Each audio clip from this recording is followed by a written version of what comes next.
this girl, we was cool and shit like the other day, and now she texted me some out of pocket ass shit. We from Frisco, we don't do that kind of shit. You know what I mean? Like something like, what the fuck is wrong with you, girl? I'm like, every time I look around, it's like a friend today, enemy tomorrow, girl. These bitches.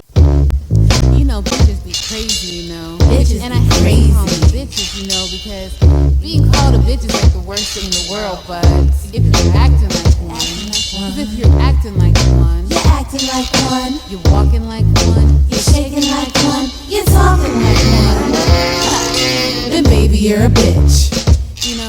I hate it when these girls, they want to come and have a conversation with me.